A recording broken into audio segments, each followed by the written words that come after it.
Today, a few stories that aren't about Pokemon. This is CheckPoint. Wait, ChillPoint.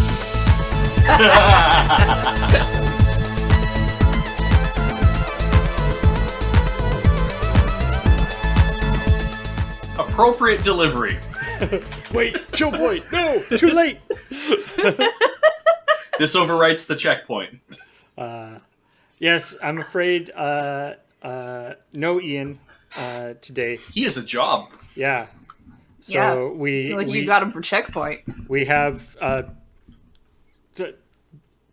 I guess replacement Ian, Heather. Yay!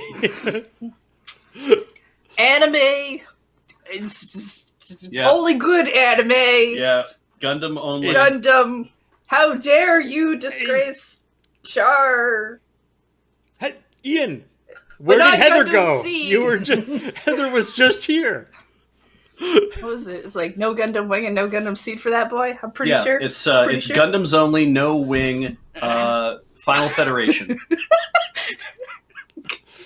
The way you say Gundam's only sounds really, really lewd. I know, right? Well, coming out of my mouth, given my character, weird that something I would say comes out of my mouth sounding lewd. Like that one Pokemon story I did. That was fun. Yes, your character. Uh-huh. Yeah.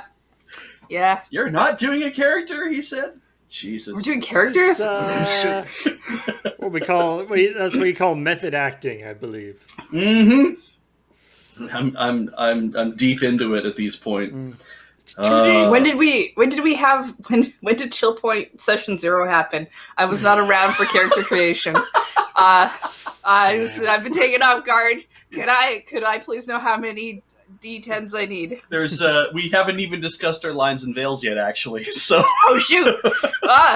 Was that emailed out? I've been having problems with my email lately. it would explain why I'm just allowed to act however I want at the table here. I Anyway. assumed they just didn't tell you no. That's fair. Hey everybody, how's it going? Welcome to ChillPoint, the first ChillPoint of December, and probably not the last. November only had one ChillPoint, so Yeah, I think this. Yep. But November's a short month. You know, it's only like It's only long? It's only like 8 days. Yeah. Christ. So yeah. that doesn't count. It did feel like that, didn't it? It did feel like November's November only really 8 days only had long. about 8 days in it. It's I only mean- exactly 8 days long. We had a thing that probably was a large cause of that. Yeah. But that's outside of November. That's like its own personal time portal I vortex. see. I got Doesn't food count. on my watch. That's why I was licking it off. Sure. Like you need the excuse. The chat is Yeah. asking, and if I don't tell everybody, everyone at home will wonder why I was licking my watch too, I guess. I didn't question it. That's good. I wasn't paying attention. So, per Hey, normal. hey everybody, welcome to ChillPoint. This is the show where we talk about the last episode of CheckPoint and also talk about other video game news that we did not talk about on CheckPoint. So if you haven't seen the most recent episode of CheckPoint, it's up on our YouTube channel, and it is the long anticipated Beige and Ian episode. Yeah, We've done it before, I think. Once. Years ago. Did we? So Yeah, once. I remember because like a long time ago, there was a period where there was like some Graham and Beige stuff and some Kathleen and Graham were working on Road Quest stuff, so like they were really busy a lot of the time, and so there would be like some Graham and Kathleen episodes and some Graham and Beige episodes and some Kathleen and Beige episodes, and then when Beige was busy there would be like Graham and Ian episodes or Kathleen and Ian episodes, and people were like, when are we gonna have Beige and Ian together? And maybe we have once, but this is, and basically it is what you would expect. It's the weeb only episode. I think we did it one time in Moonbase Delta.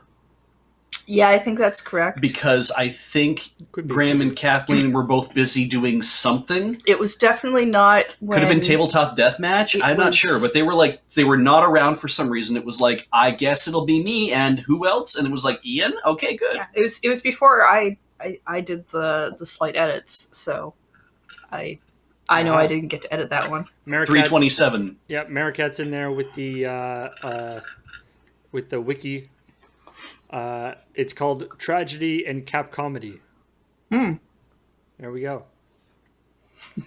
It's a good name. So anyway, this episode we almost had a full run of Pokemon stories. Yeah. I don't know if it was like intentional, but it just happened to be the stories that were interesting.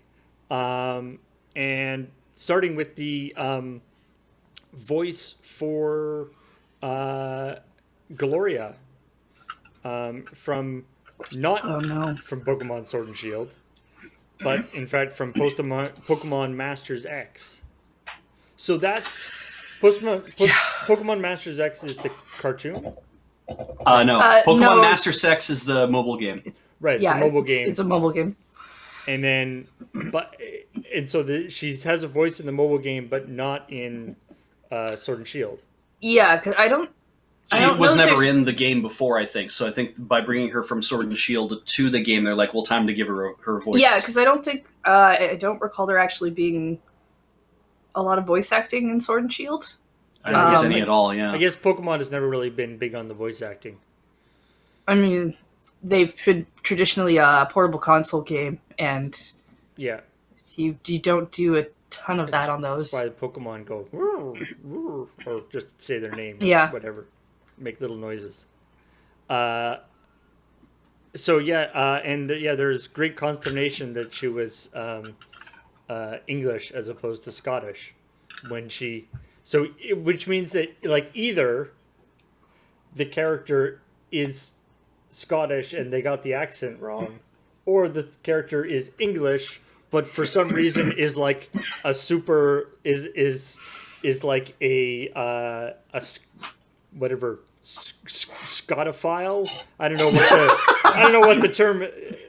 I like that though. Scotophile's really good. There's There's like Anglophile is people who are really into British or English stuff. Tiaboos. Yeah. Skotaku. I like that. Skotaku is real strong. Oh my god, pixel art dragon. Oh, I love that. Anyway, whatever the case. Apparently maybe she just likes wearing a tabashanter and the big cable knit sweater and Scottish paraphernalia. I mean, would have been weird if they'd given her any other kind of accent, since the Galar region is based upon like England and I think part of Scotland and England. But it just made me so sad that there had been all this like I know fanon that was been building up over time for like, I don't want to say like for a good reason.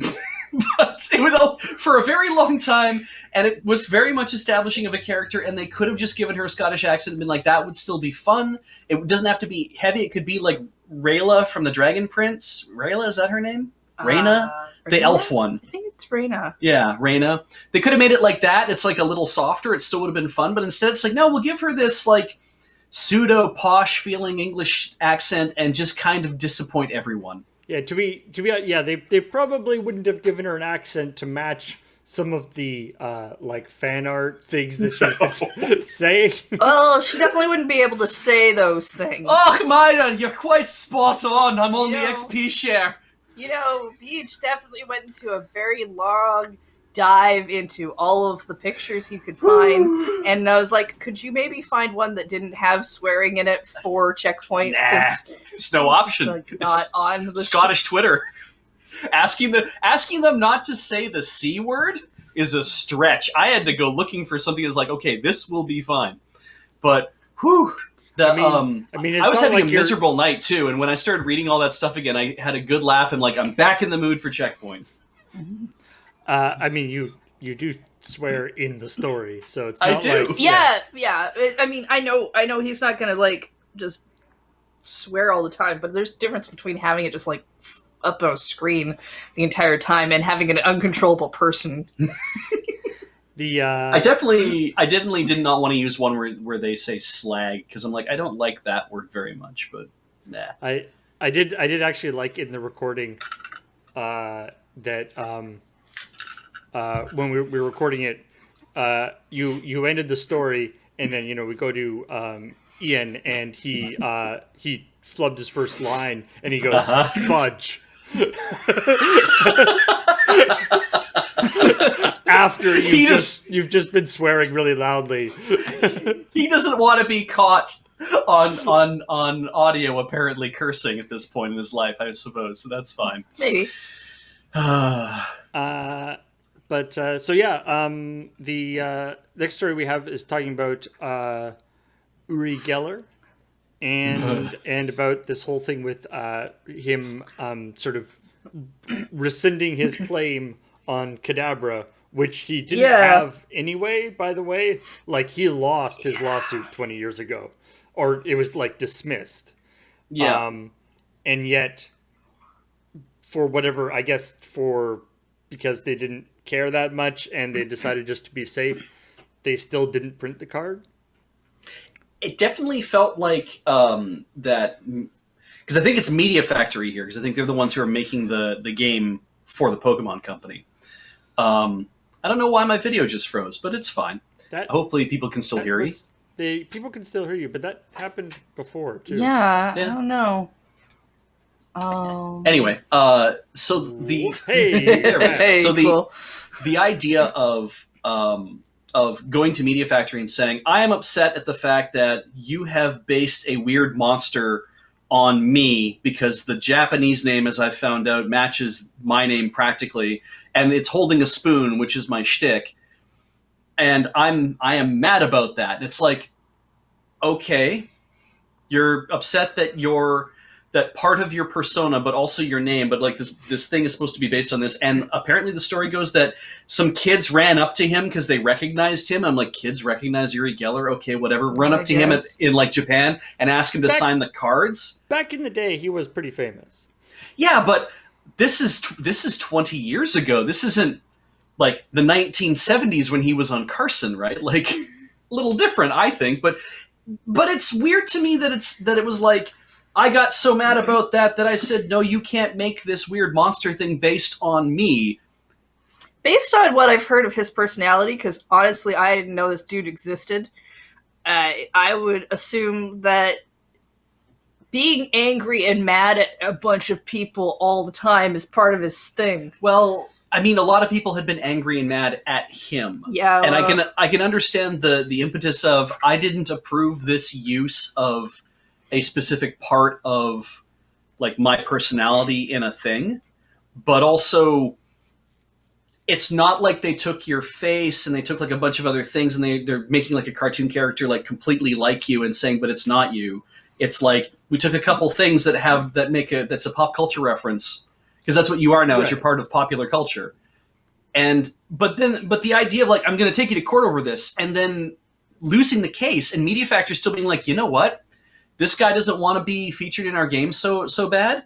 F him. We're not putting Kadabra in the game at all. If he wants to be forgotten, then let's let him be forgotten. Is how I feel the impetus was at Media Factories, to be he doesn't want people to know who he is, so we're not going to let people know who he is. It's not like a hugely popular Pokemon for them to take out. Like, no, right? Like, he's like, I got all this Kadabra stuff in the suitcase, and I'm like, are any of those cards any good even? Mm-hmm. Like it's a like, it is clearly,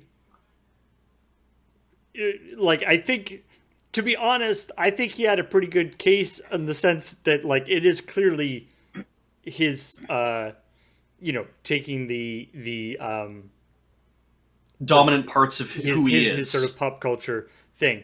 I don't know, maybe the argument is that that aspect has become so sort of the like spoon bending has become, it's the like Xerox thing, like it's become almost like too ordinary, that it's like now just psychic is spoon bending as opposed to directly associated with Uri Geller. But But yeah, but I mean, like, if it'd be like if there's a Pokemon that, whatever, smashed watermelons, then Gallagher would be Gallagher upset. might be Yeah. kind of annoyed about it. Like, obviously, especially if there's no actual licensing thing. Yeah, I mean, Hitmonlee and Hitmonchan, I believe, are based off of, like, they have names, especially in Japanese, that are based off of, like, Bruce Lee and Jackie Chan. Jackie Chan. And you don't see them going around being Well, Bruce Lee is dead, angry. and Jackie Chan Okay, yeah, has but was To be fair- so 20 much years ago? money that he probably doesn't Yeah. give a crap. To be fair, you do Was he see dead 20 Bruce years Lee ago? going around angry a Yes, lot. he was. Bruce Lee I died in don't the know 70s. how old any of these people that you keep bringing up are. That's what I mean. They're so old, and there's so much more a part of popular culture than they are of current culture. They're more of like they're more of the part of like the cloud of stuff that surrounds us, and I think that's what kind of like it seems a little disingenuous for him to be like I am releasing the ban, and it's like you didn't have a ban. This isn't your character. And frankly, it's not up to Nintendo to do anything. They've been putting Kadabra in games the entire goddamn time. It's not like they pulled just the didn't do the Pokemon out card of game. everything. Yeah. Yeah. Yeah, which So would it's- be done by a separate area of that company, so... And theoretically, there was nothing stopping the card game people doing it anyway. So who knows whether he'll actually do it. There's a fairly reasonable guess people have that it's because he has a lot of Kadabra merch that will become more valuable. If they pull out Kadabra, because I'm not really actually 100% sure how the Pokemon card game works, Right. does that, like, Abra is the beginning of that line, Yeah. who I assume is still safe, but then does that mean they can't use Alakazam? I think Do you need to evolve your Pokemon in that game? I have no idea how the game works. No. Yeah, me neither. Actually, now you mention it. Because I have a vague idea of how like it used to work with at least in terms of attacking, but I thought you need to evolve them. I just can't imagine what would cause this guy to be like, I need to do this now. That he woke up one morning and had to change a heart. And I'm like, there's got to be a reason. And the only reason I can think of is people were cracking boxes full of $175,000 Pokemon OG cards. I mean, that's got to be like not a coincidence that this is like, oh yeah, I forgot that Pokemon cards can be worth a lot of money. Mm-hmm.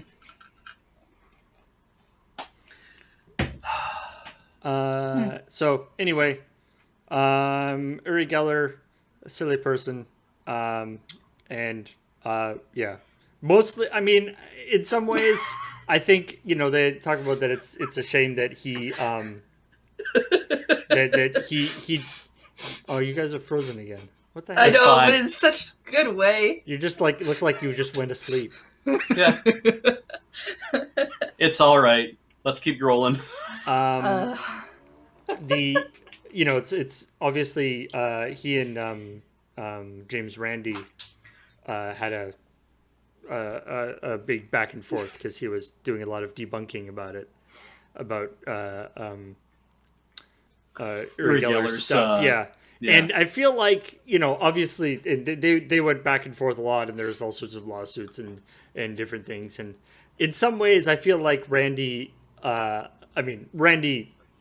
in the sense that Uri Geller is like, if people know him for anything, it's maybe he was a guy who pretended to bend spoons. Like, Yeah. I don't think anybody thinks of him as a serious psychic anymore. I don't even think that. Yeah, people if they think of him at all. Yeah, like the spoon bending thing might even be like if people like spoon bending is probably more associated with the Matrix now than with him. All right. And then I don't know. yeah, Pokeball. Yes. Extremely expensive and fragile. Well, maybe not fragile, but at least heavy. Heavy, Pokeball. yeah. Breakable, weirdly. Yeah. Die-cast metal Pokeball that you can that you can place on your shelf, and it will light up when there's it senses motion. But do not throw it.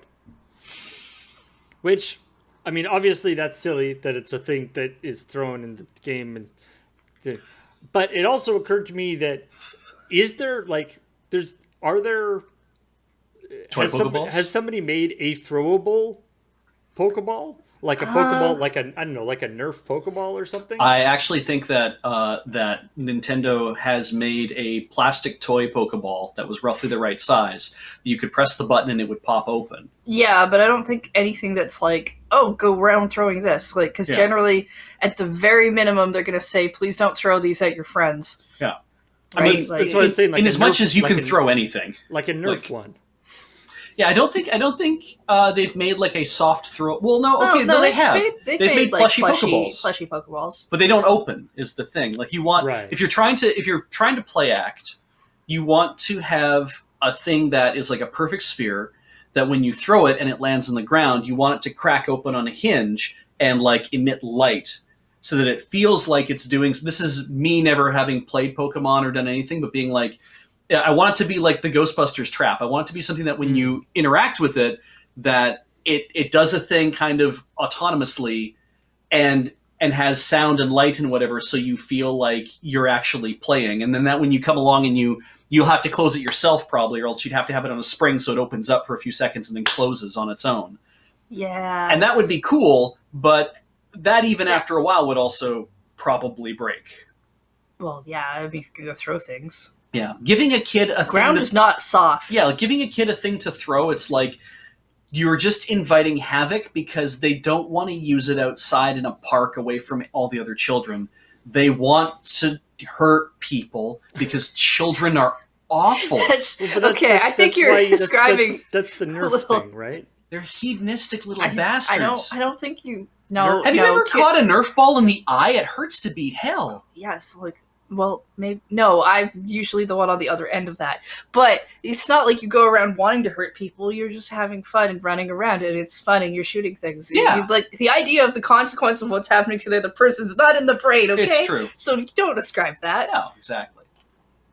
Anyway, So there have been throwable Pokeballs, I think, and depending on how you want to play with them, that's I like the- your thing. someone was saying that there's like I like the idea that there's been like plush reversible one where it's like a, you know, like a popple or whatever, like it Yeah. goes in and then you like unzip it and flip it inside out and there's a Pokemon inside. Those are rad. Uh, That's definitely definitely a good playtime thing, I think, to kind of capture that idea of Pokemon. But yes, and then also the wand company makes a lot of wands, and I went a very long distance to imply a lot of things about those wands that they don't actually do. But man, oh man, did I wind up all the Whovians in the comments. okay, They're like, "Don't you I know what a guess- sonic screwdriver is?" I'm like, "Of course I know what a sonic Yeah, screwdriver is. I guess we I should was on say the that. website looking at them, wasn't I?" to be honest, I don't think you like. I don't know if you wound people up as much as. I think people kind of know what you were doing there. I hope so. There were at least 5 comments that said, "Do they actually know that this is a sonic screwdriver?" It's like it is a comedy show, so yeah, some level of knowledge of things around me is kind of necessary. So yes, Now the next story that Ian did. This was one that we got a lot of comments that people weren't sure. People were like, I know, Yeah, well- I know that this is a joke, but I don't know which part is the joke and which part Yeah, is real. that's fair. And I don't think any of this is a joke, actually. no, I All took of it this- 100% at face value. All of this is real except for the image that Ian wanted me to put as the first image. Yeah, Which is let's clear that up right now, because when I saw that, I was like, I don't know why Paul would have chosen this, and Beach was like, Ian chose that, and like, oh, now I understand why Ian chose this. No, I didn't say Ian chose it. I said I'm certain that Ian must have chosen that, even though I have not looked at the document. I am like, certain what- that Ian chose that what video a or that image troll- just to piss Troll people off. move to pull a Persona 5 when your lines are big news for RPG fans waiting for ports, and like, Yeah. you awful. Mm. Yeah, that was 100% what Ian spec'd for the story, and far be it from me to argue with, what was put down. Anyway, so yeah, for the Sharp 68,000, The X68,000. which I keep trying to say 6800 because that I just think of like processors, but no, apparently the 68,000 X 68,000, which so from what I understand, the idea this is one of those things where like there's like the better version of it that came out that has like a little bit better graphics in certain circumstances, Yeah. as opposed to like the Nintendo version of it. Well, because the Sharp X68K ran on a 25 megahertz Motorola PowerPC, the 68030, I think it was, or something like. Or wasn't? No, wait, it wasn't. It wasn't the PowerPC. It was the 68K processor before the PowerPCs, right? So it was a Motorola 68K processor, which is why it's the X68000. So it's like those classic Macs, and so this is like a full blown computer. So it was a computer game, like made for a computer, and then thus it kind of was always this is the better version because it was supposed to be programmed for this to begin with. What's the name of this game again? Ease. Okay. I think people will say Ease sometimes as well, Or Yeez. and I guess because it isn't soft F, but yeah. Well, I know people will say Wise. But it is not Wise, and it's not Yeez like the shoes. It's Ease, like multiple letter E's. I think Ian said Yeez. He sure did. Yeah. He did not do it right, but I loved how he his said it, read so was I let good, it stand. so we weren't gonna. I wasn't going to tell him no. But yeah, this is like the Motorola 68K was a really popular chip, and lots of consoles got based around this, and Sharp made a computer console-ish thing, and I guess they had always been meaning to port East 2 to the 68K and never got around to it. And so they, I guess, finally got around to it. But it's at the point, so now you can not only, like, you can buy the game, but of course you also have to buy the thing. So it's basically you're buying a dedicated Ease console is essentially what you're doing. I mean, that's not that different from some video game consoles we do today. Well, and it's funny because it has that feeling of like the 68. You have to think of the 68K, the Sharp X68000, as being like the BBC Micro or the Tandy TRS-80, or like that kind of thing where it's like this was a machine that existed at a time when there was the Commodore 64, as being these computers that all came out in a grand rush during the personal computer boom, and not all of them won, but there are people out there who are fanatics for certain things because they remember having one when they were a child. Okay. And so for this game to come out now, and the Sharp X68000 was a Japan-only console, or at least an East Asian-only console or computer, so that is like the reason it's a big deal is because it's like people, if you released a game for the BBC Micro now, people would lose their mind about, oh my god, I have to go dig up an old BBC Micro to play this version of this game that's been ported to the BBC Micro because I remember doing that when I was a child like that. Right, so you need to be like 40 or 50 for this thing to be really relevant. That's exactly correct. You have Right. to be that age to care. When you say people would lose their mind, we're talking a fairly small range of people. Yes. Tiny fanatical group that remembers having one of these as a kid and wants to get it again. The thing that I wasn't quite sure about is that, like, both of these, like both the one that has been out already and this new one this one that's been newly ported to the this 68,000. Both of them have been released on many other things as well. Right. And I wasn't quite sure if this is this version that's now going to be released on the Sharp 68,000 actually better than any previous version that's been released, or is it still, or has there been other more recent versions released that are going to look better than this?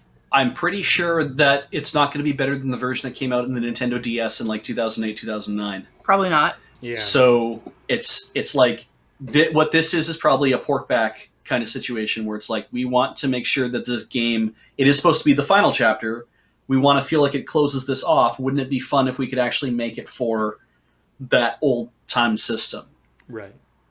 And so I think it's just a bit of, Especially the part where Ian reported on it being like, they've taken the past 3 decades to smooth out in-game scrolling and allow for saves without separate floppy disks. And it's like that's stuff that I'm sure when you're putting the games out and you're rushing it through development, you're trying to finish development so you can get people to play it. How does that work? Like, if you have to have a separate floppy disk for your save, but I'm assuming you have to have that floppy disk in running with the game, do you have to have a second thing for you don't? You don't. And I mean, if you had a X68000 that had dual floppy disks, then you could probably load one disk and have your save disk beside it.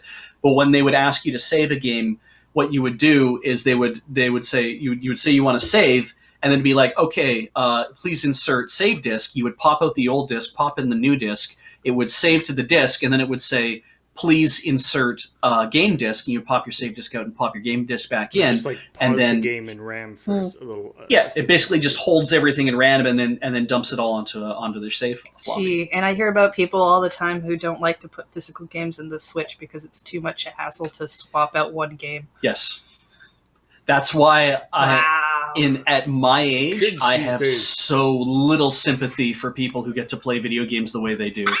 It's like it's so hard to convince me that you are hard done by somehow. I'm like, I cannot buy it for a goddamn moment.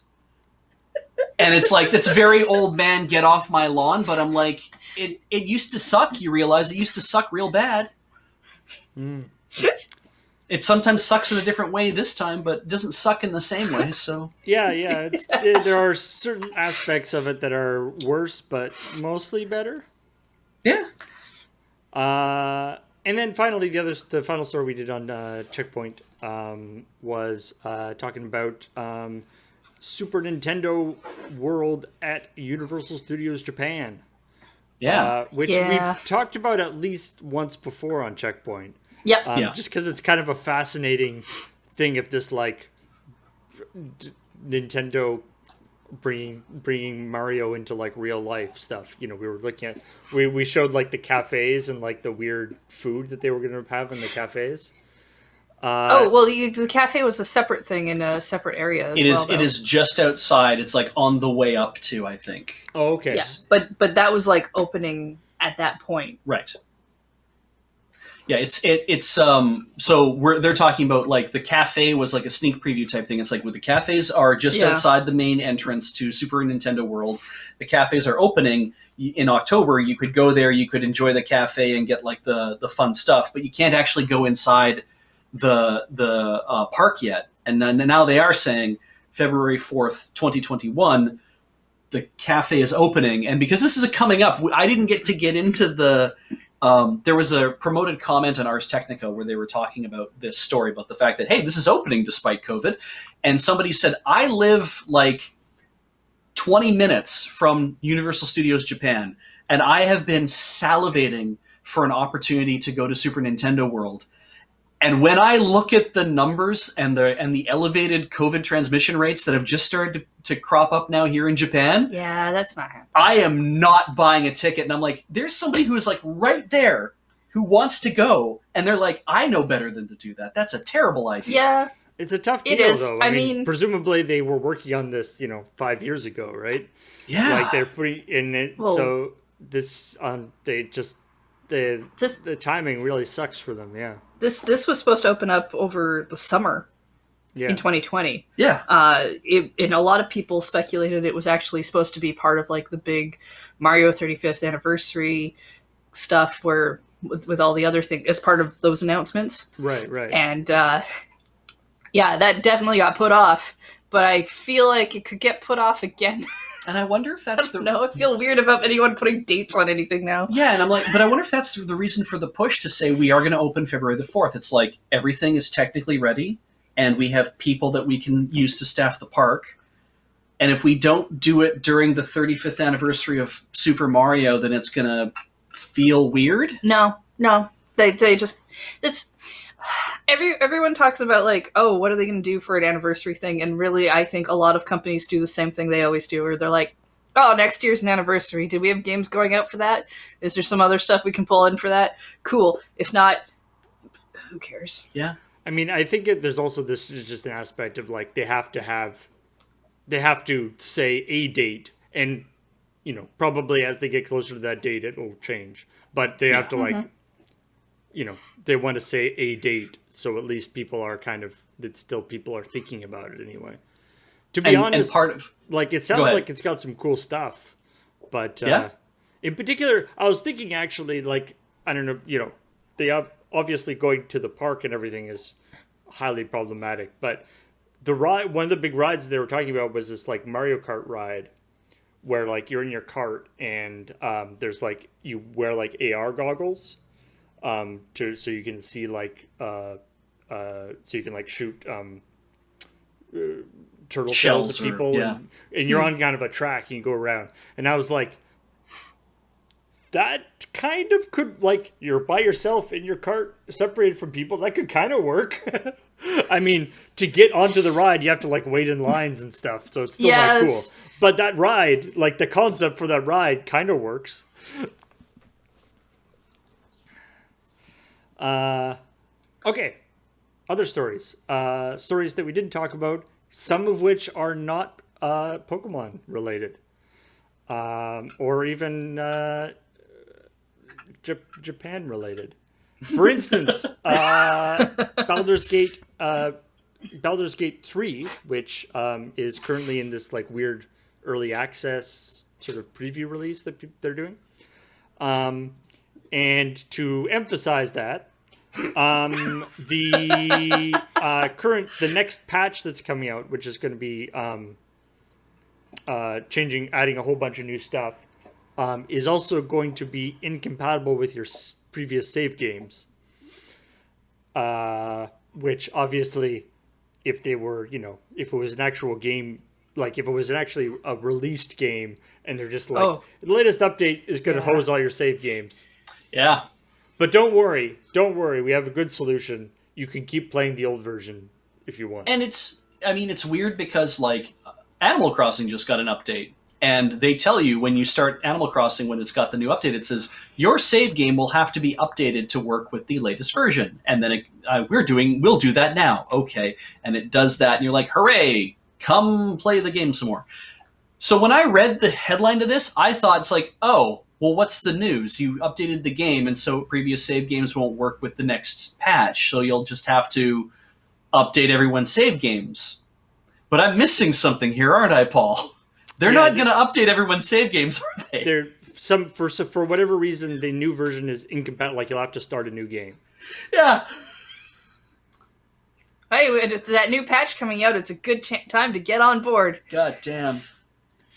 It also, unfortunately, this means patch 3 will introduce the first save incompatibility, transitioning to the new version. Obviously, the fact that they say the first save incompatibility slightly, that sounds ominous. It might be something like they've actually changed to a different format of save game file or something. The game is still very much in development. I am definitely looking forward, though, to when the next patch comes out and it's only compatible with old save games that you've since turfed. Right, yeah. Doesn't work with the new versions. We went back to the old format, and I guess you threw them away. But it's because of how Steam does betas, you can actually choose. So basically what they've said is, we're going to release this new patch. You'll have to start a new game. But if you want, you can switch your Steam to the other patch 2 channel, and you can keep playing the previous version of the game. You just won't have any of the new things. You won't have any of the new stuff. Yeah, but it won't. So, and also they said they won't delete your old save file. You just can't use it. But yeah, I mean that makes sense. It just seems like another reason why I don't want to play early access stuff.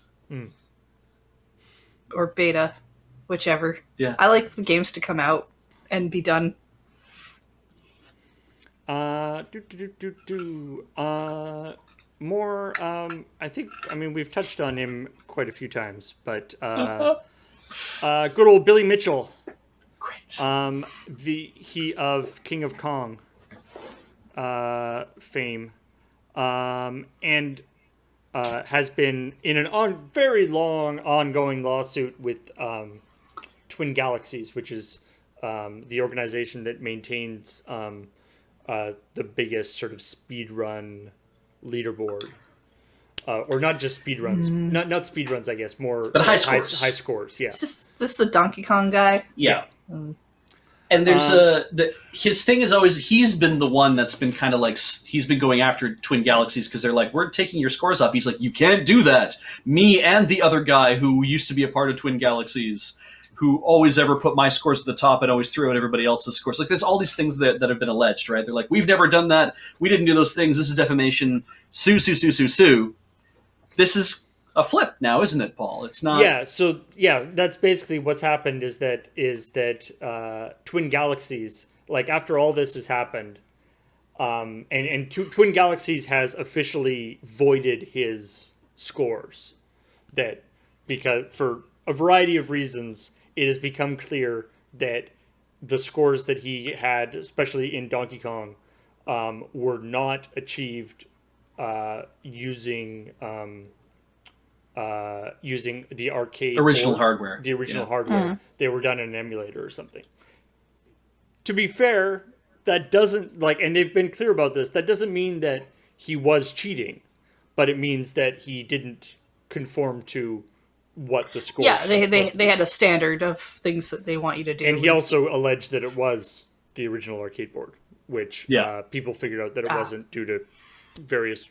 So that people figured out that it was an emulator due to how certain things. Anyway, the problem is, and now Twin Galaxies is hitting them back, is that because what has become clear is not only this Donkey Kong score, but there's a bunch of other scores that Billy Mitchell was big on.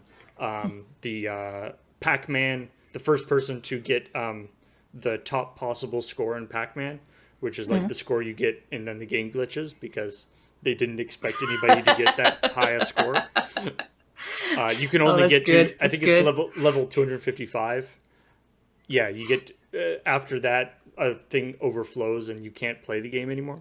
So there's the highest possible score in Pac-Man, and he had the record for the first person to get that highest possible score, which has also been taken out. So, and basically, and it appears that the previous owner of Twin Galaxy was collaborating with him to kind of, together they were making this as, that they were sort of, he was, the Twin Galaxies was promoting him as this super awesome gamer guy, and because they had a relationship with the super awesome gamer guy, that worked for Twin Galaxies as well. So it was sort of like a mutually beneficial relationship that apparently was not so truthful.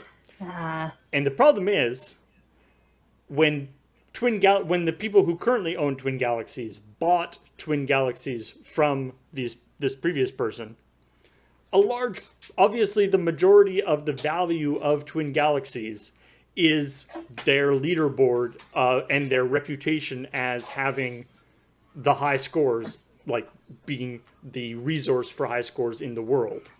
Yeah, okay.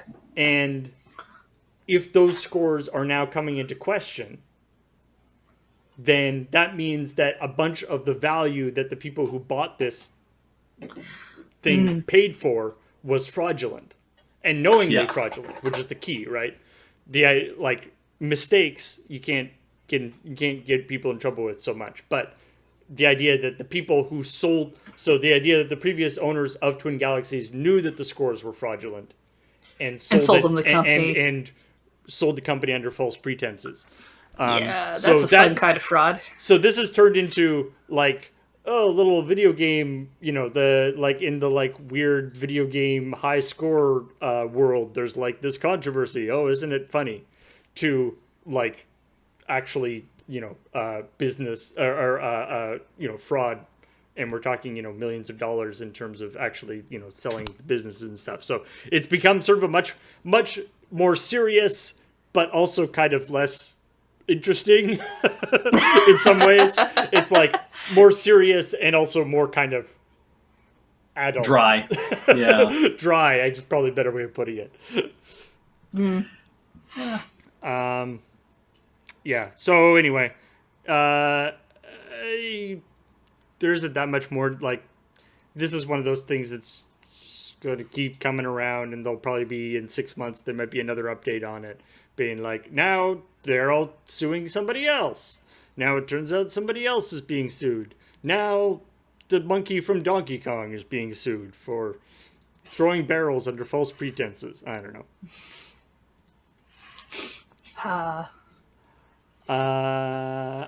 So there's a bunch of Fortnite news. Yeah, Oh, we yeah. could have done a whole episode on Fortnite instead of Pokemon. Yeah.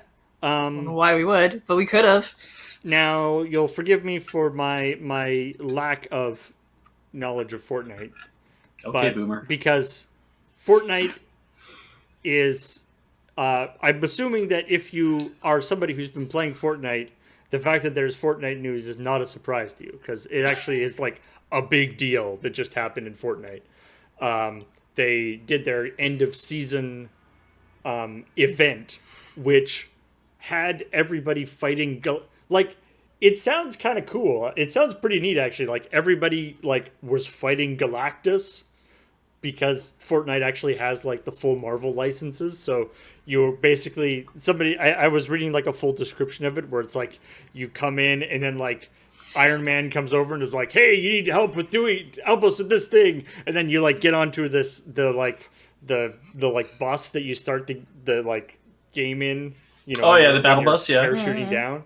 Uh-huh. Except it's been like loaded with explosives, and you're gonna fly it into Galactus, and you have to like shoot people off of it, and like Wolverine comes and helps you, and it's like a whole thing. Like, it sounds pretty cool. It also, as I've mentioned previously, doesn't sound like the game that I thought Fortnite was. Yeah. Yeah. But anyway. Yeah. And as you might imagine, this all resulted in explosions, and everything exploded and blew up, and the world kind of reset, like they do generally between between seasons. And so now there's a whole new thing, where you know, like the island that you play on has all been reconfigured, and now we're not now the new thing is not Marvel stuff. The new thing is crazy. The new thing is anybody from anywhere. There's you can have there some of the skins that are available are like the Mandalorian with Baby Yoda, The child. aka Grogu. There's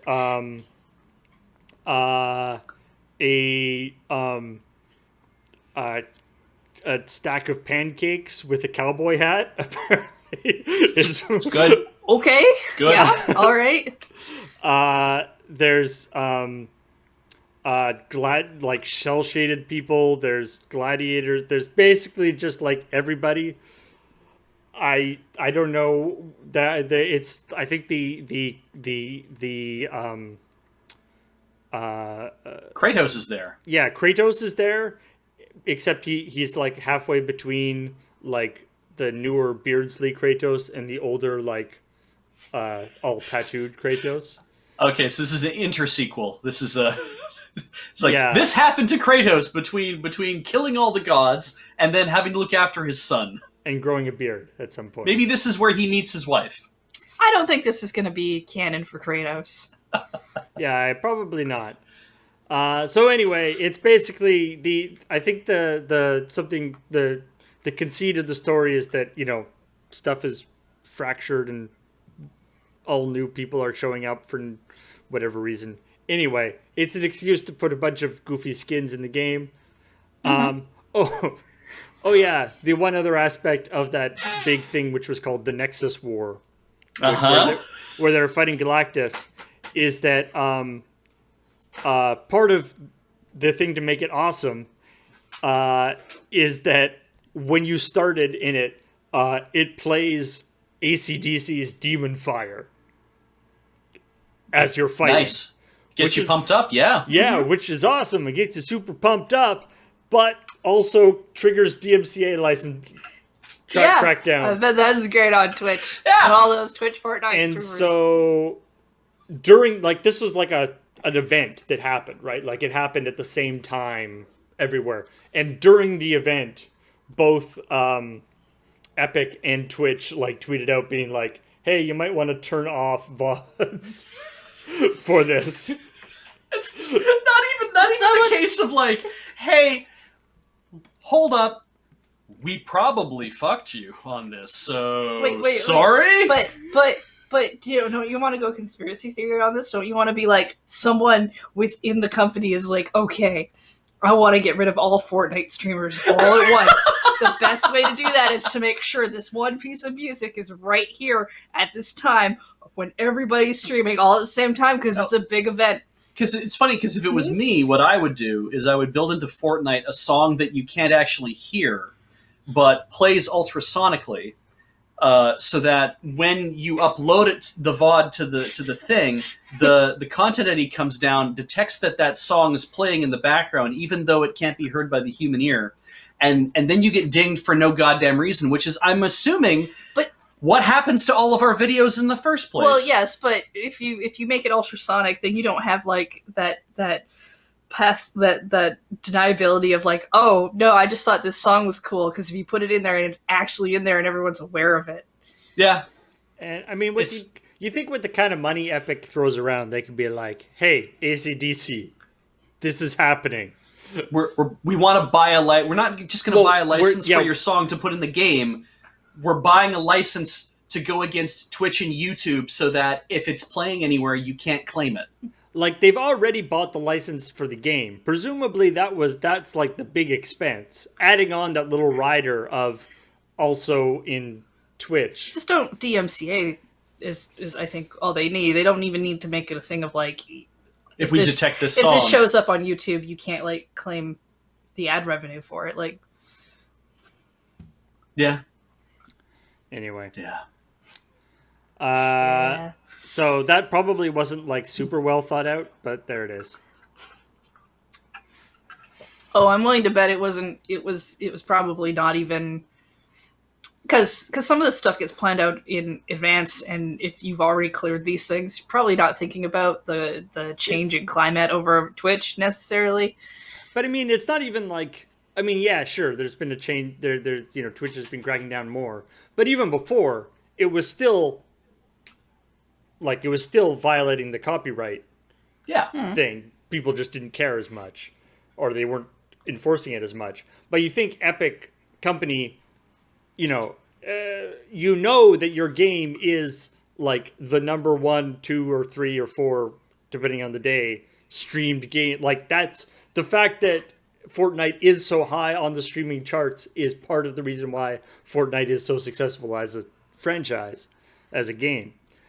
You think that they would have people who are like, hello, yes, yeah, I am Dave. I speak for the streamers. Yeah. I do, and before we step out of this, because I saw a couple people make comments about this where they're saying, "Boy, Fortnite's just turning into Ready Player One, isn't it?" And to be fair, no, to be clear about what's happening, Tim Sweeney, that's the head of Epic, right? I'm getting his name right. Sweeney Tim. Sure. I mean, is Sweeney who's the one who's in charge of Double Fine and who's the one that's in charge of Epic? Because I think I might have the names backwards. It's Tim Sweeney for Epic? Great. Okay, so Tim Sweeney has literally gone on record to say that he loves Neil Stephenson's Snow Crash, and if you haven't read that, go read it, because it'll be very instructive as to this kind of thing. But I believe that was written before Ready Player One in the first place. Has a similar vibe, except not... Yeah, it's not not terrible pop culture stuff. Yeah, it's not Game Master Anthony's birthday party. It's not everybody comes running into the room and we all have a great party. It's Tim Schafer's who's Double Fine. Thank you. So he said he wants to turn Fortnite into the main meeting place like it was in Snow Crash, to be this place where you can go to like just interact with people, to play different games, to do all these different things. He's on record saying that that's what he wants to do. So the fact that Fortnite right now is mostly a battle royale hunt and shoot, but has some building elements, but also has these events happening in it, but also like DJ Marshmallow and whatever, but also has all these skins and all these media properties coming into it. This is all part of what they're trying to do, is to create a centralized focus for people to just come and interact with each other on the internet. So if you keep seeing this happen, stop being surprised by it, because that's what it's designed to do. I'm a little confused as to why you want a meeting place to be a place where everyone constantly has to shoot each other. Well, the thing is, they've removed that in some parts too, though. They had the playground for a while, a place you could just go and like hang out and like do fun things. Yeah, it's sort of there in some ways. Yeah, Fortnite is almost kind of sneakily become Second Life. Yeah. By a very tightly controlled version of Second Life, where you don't get to develop your own stuff. People are developing it for you and putting it into your game. So that's happening. We don't have to be surprised by it anymore. And every time I see somebody bring it up in chat, I'm going to just give this spiel again and again so I can tell more people that it's happening. And speaking of silly skins for things, there's a new update for Fall Guys coming out, which apparently is going to have Doom Guy as a skin, except it'll be like little fat Doom Guy. Right, yeah. Little rounded bean-like Doom Guy, which could be adorable, by the way. Could be. And of course the Doom, this is in keeping with the Doom sort of tongue-in-cheek thing, where they've kind of embraced the Animal Crossing thing, and they've sort of had a lot of fun with different stuff. So I'm in favor of this. Yeah. Also, apparently they're going to be adding little penguins, which are not penguins. They're little penguin-looking like things that are called pegwins. Oh, they're a trademarkable character called Pegwin. Yeah, pegwins. They're like little things. They're like things that you grab. I don't know. Okay. I think they're like little robotic things that drive around that have like sort of windmill legs that move them around. It's really cute looking. Have a bit of that Prinny energy. A little bit, yeah. but it's not an outfit. It's like a little mechanical thing. Yeah, it's not an outfit for the game. It's like a mechanic in the game, as like something like they'll be like, you have to catch a bunch of them and do something with them.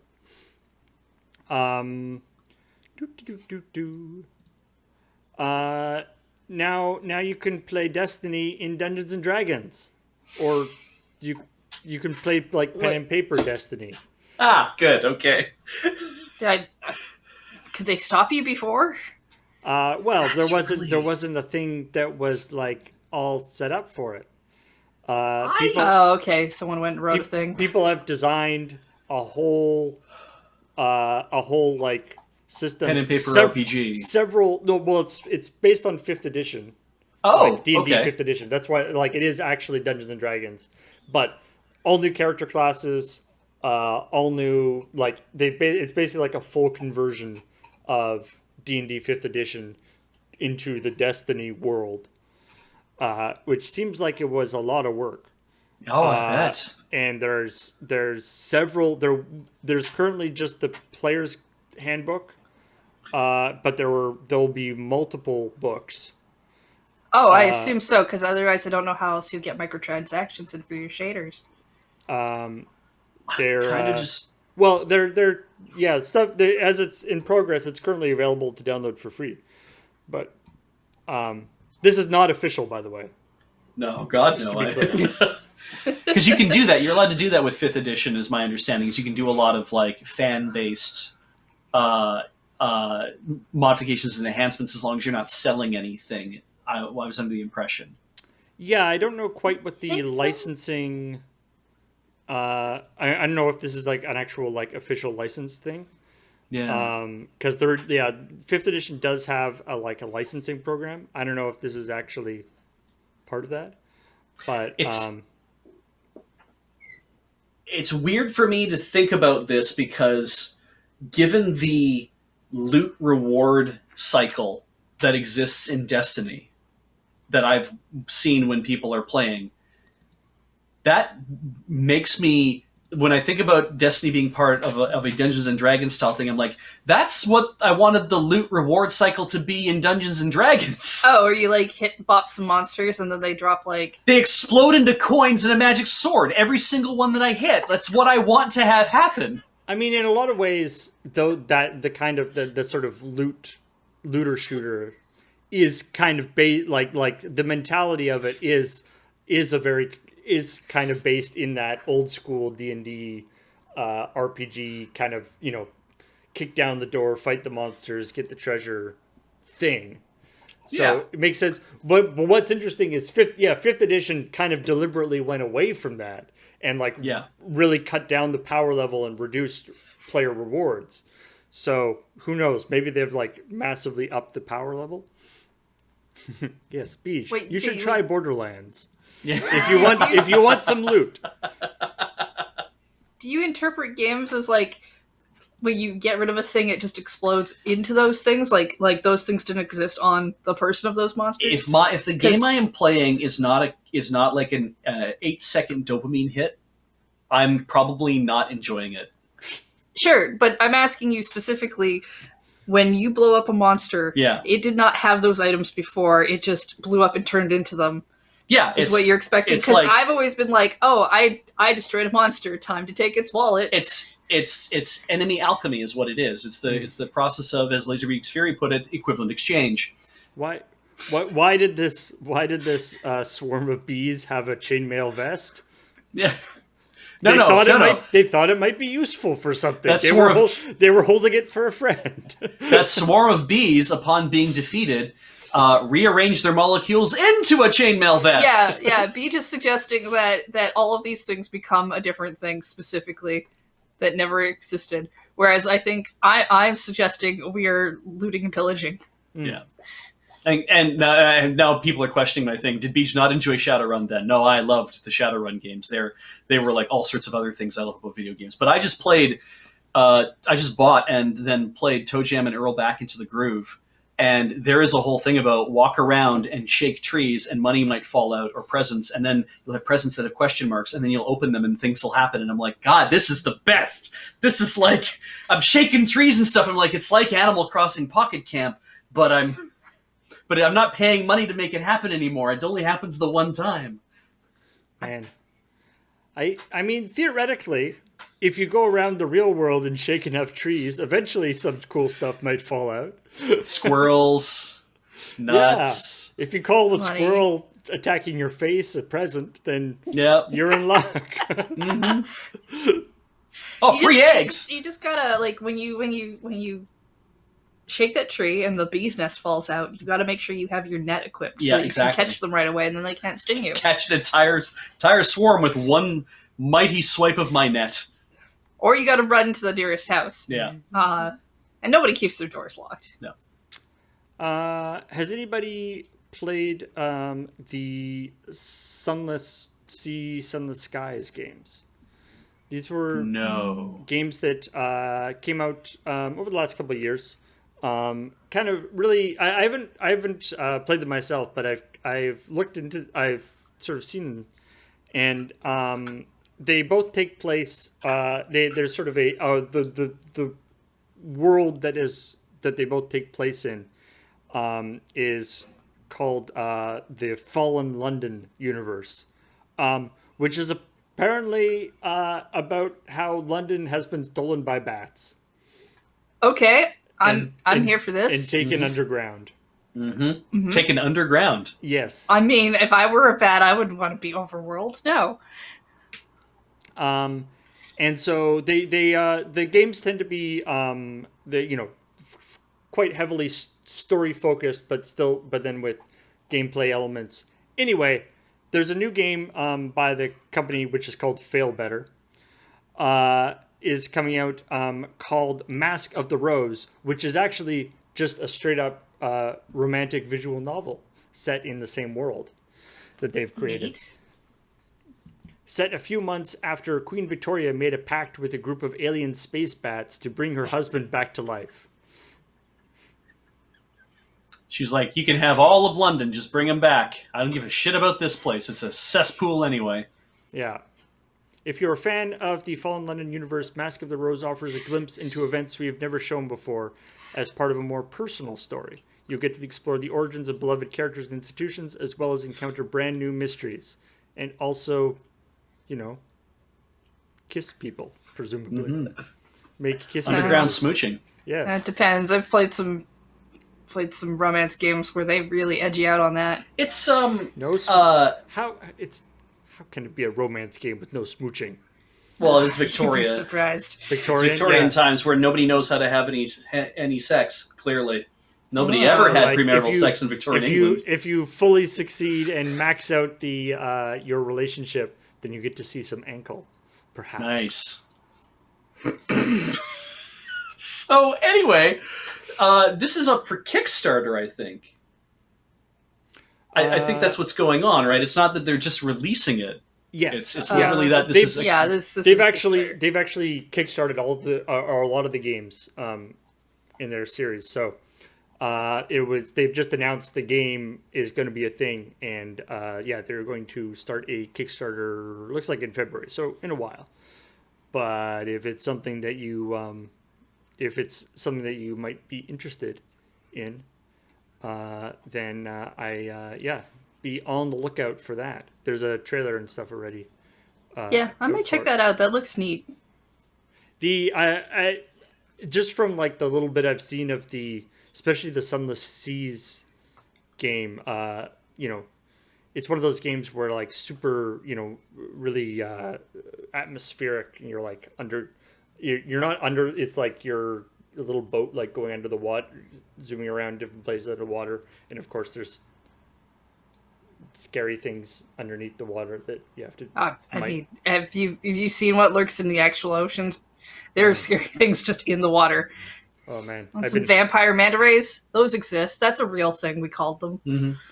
I've been actually playing on my own. I've been playing Subnautica, which has the most the one of the most perfect combination, or like this combination of like some of the most wonderful relaxing visuals of like going through the sun dappled ocean, combined with horrible claustrophobic fear of hiding in a tiny space while a giant monster is coming to eat you, and you're running out of air and you don't know what to do, and it's dark and you can't see anything. Kind of like what you are looking like right now. Yeah, it's weird. Horrible, That is odd. horrible monsters. Mm-hmm. Oh, don't worry, I'm sure it'll fix itself eventually. or Come there back, we come go. back to See, me. all normal now. Oh, good. You got turned into horrible monsters there for a sec. But Nice. now I see it here, back to normal. That's good. I'm glad. All right, I think that's. We can't be in that's- these chairs. We're No, it was so small. Actually, there is one thing I did think was kind of funny.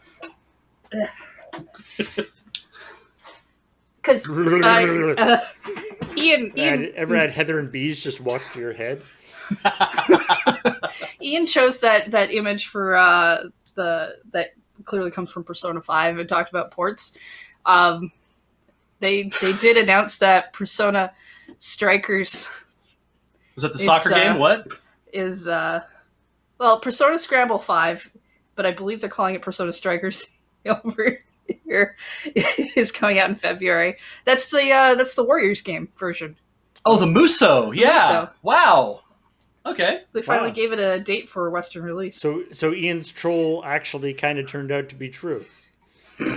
Kind of. I mean, there's not coming out for the It's not- Sharp X it's not a- 6800 or 6800. Yeah, and it's not like it's a port because it was made for the Switch, but It had occurred to me that I'm like, there's probably people who are watching this who don't realize that we're both in the same room, and that's why I wanted to really just screw when we locked video. I was like, We should trade spots. That'll Yeah, really Beach screw kept with doing everybody. this thing, and I thought he was waving his hands around trying to make And then I the was like, camera no, move. this. We have to swap spots while the video's frozen. That'll mess up everybody at home. So that was fun. Yeah, No other gaming news, I don't think, eh? I think that's it for gaming news. Yeah, I think I honestly haven't been able to keep up on the last couple of days worth of stuff, so not sure 100%. Well, that's all I saw anyway. That's fine. We can cover it next week if something really amazing happened. So let's now talk about what's coming up, because what's coming up is Friday Night Paper Fight, where they're going to be playing some Gladiator. Oh, good. I don't have to make any cards again for this No. one.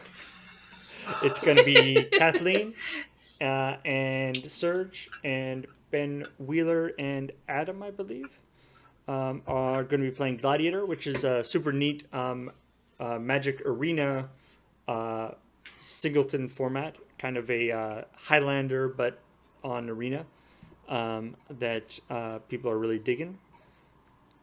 And then on Saturday, nothing on Saturday, but on Sunday,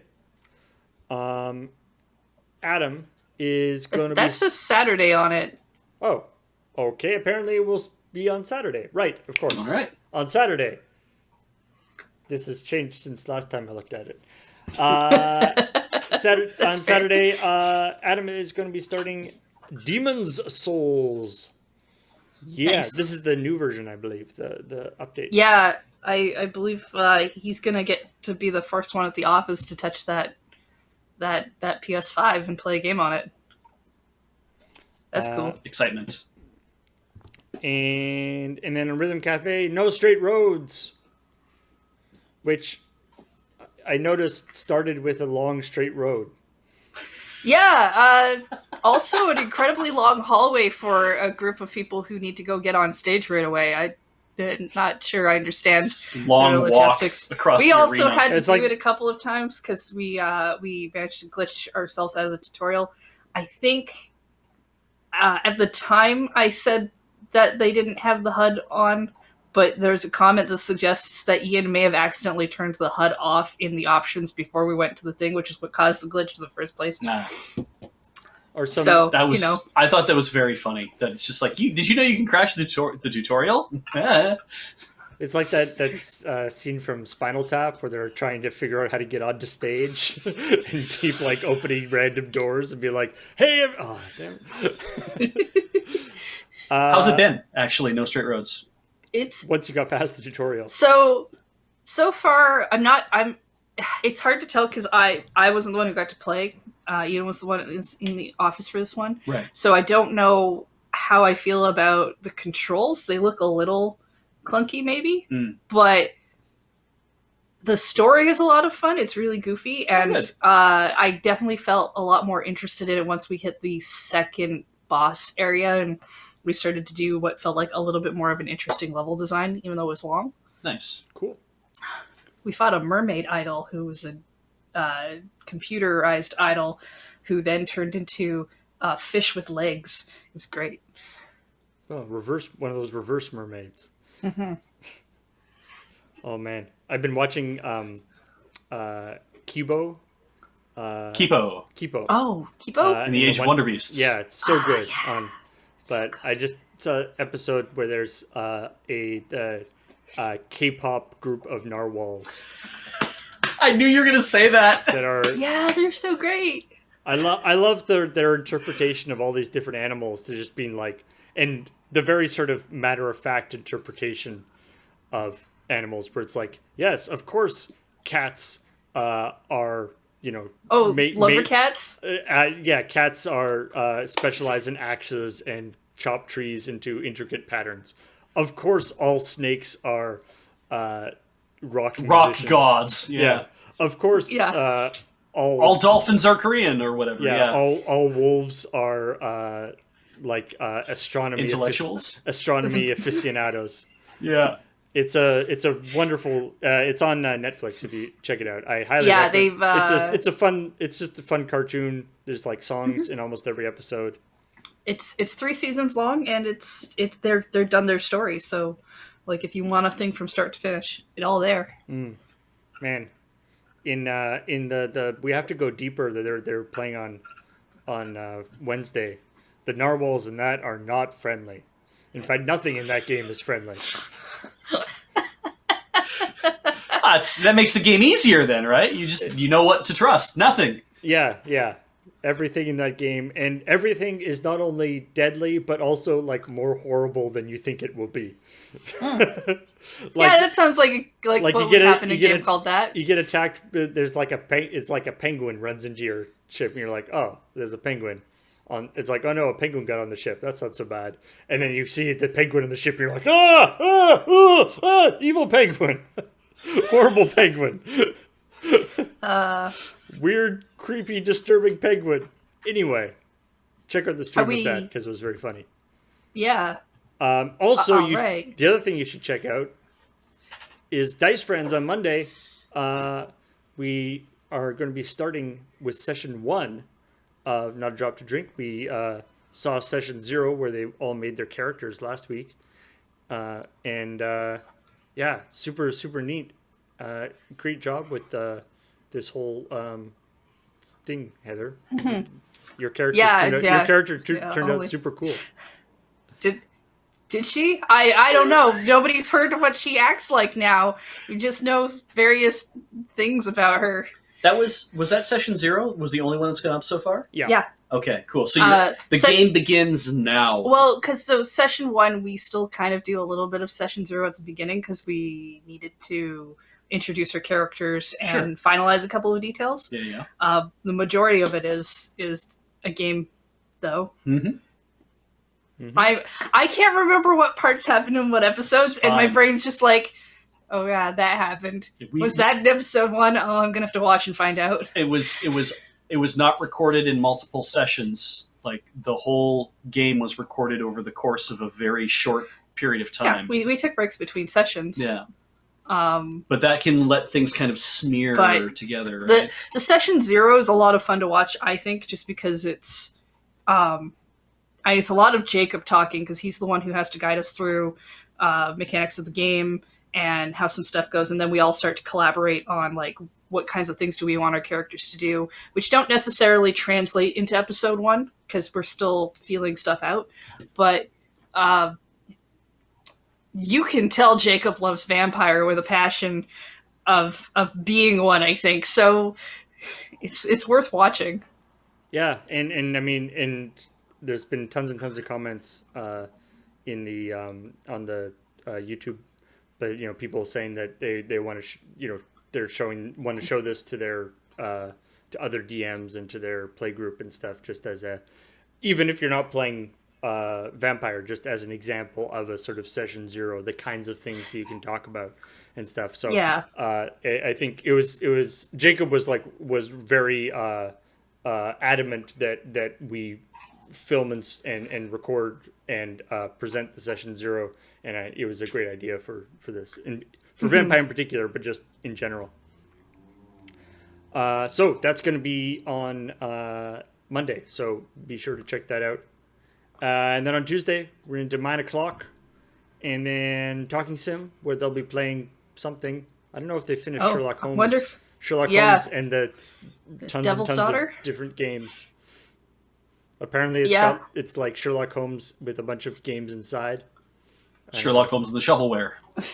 And then on shovelware, they're playing Visage or Visage. I thought they finished that, but Visage. maybe they didn't. All right, let's thank all the awesome people who subscribed during the stream. Starting with Red Drill. Drill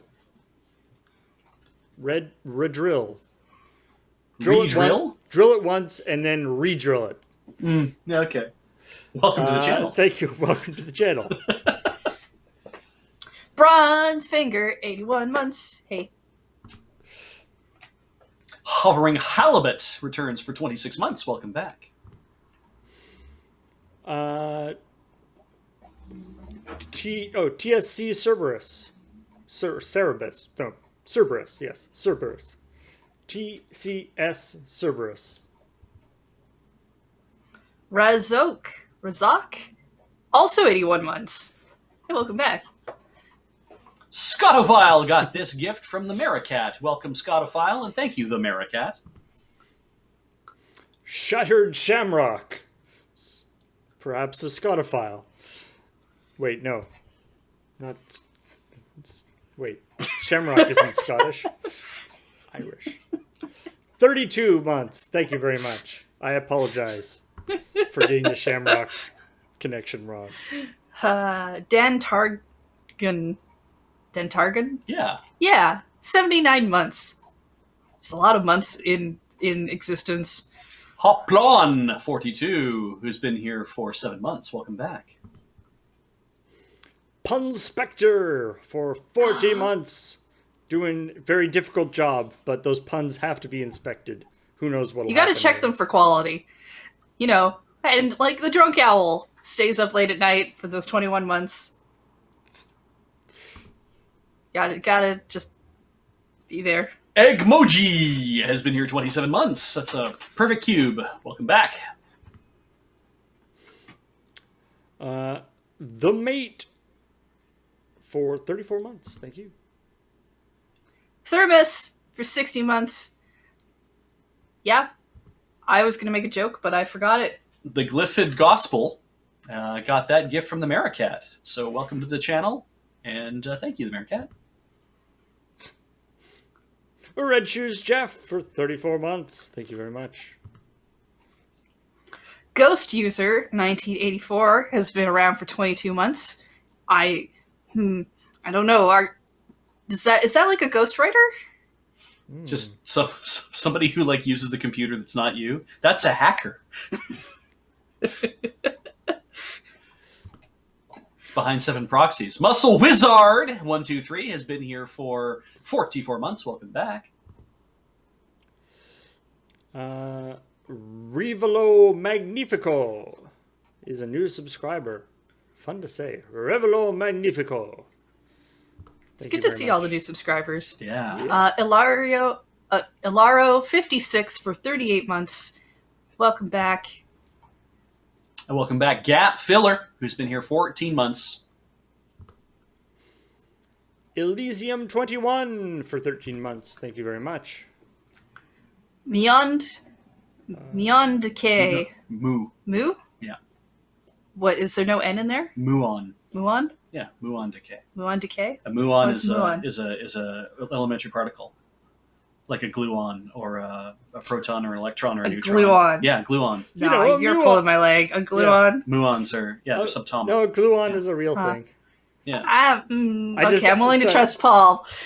So I Oh, love the first. It's a muon. It's like a gluon. Yeah, you know. Yes, I glue on sparkles all the time, Like a but I don't positron. call them that. Yeah. Look at this! Oh my god! Grawl Smith, Kitar Cat, Leah Zagral, TDA Penguin, Grave, Janice, Jackhook, Electra 310, Errant Valor, and Arendom Name 000 all got gifts from the Maricat. Thank you, the Maricat, and welcome all of you. Red Saint Uck for 34 months. Oh no. Thank you, Maricat, for gifting a sub to the Ghost Hacker. I'm glad there's so many ghosts in our stream. I appreciate them. That was real fast of you, the Maricat. Oh my god. And thanks And sorry. go ahead. 100 bits from Gap Filler. Thank you very much. Thank you, Gap Filler. Yay! Wait, Gap but Filler. Gotta mind the gap. Filler of gaps. When a new Gap store opens in town, that person just goes in and just stuffs it full of things. Yep. They just show up with khakis and pants, lunch boxes, and trousers, pencils, and shorts, and I did really think for a while, because I didn't understand that Mind the Gap was bottoms. just a thing for like London Underground. the London Underground. I didn't realize that was where that was from, and I was there was a podcast I used to listen to that constantly used the phrase "mind the gap," and I thought they were referring to the store. And it's like, what? That's a weird piece of advertising you stuck in your podcast. Mm-hmm. There's a store in town called The Patch that's like a sort of cool vintage like used like high quality used clothing store, which took me a while to realize that it's like The Patch instead of The Gap. Yeah. Anyway, The patch you put over the gap. Yeah. yeah, exactly. Thanks for watching, everybody, and stay tuned for Friday Night Paper Fight in about an hour and a half. But until then, talk to y'all later. Bye.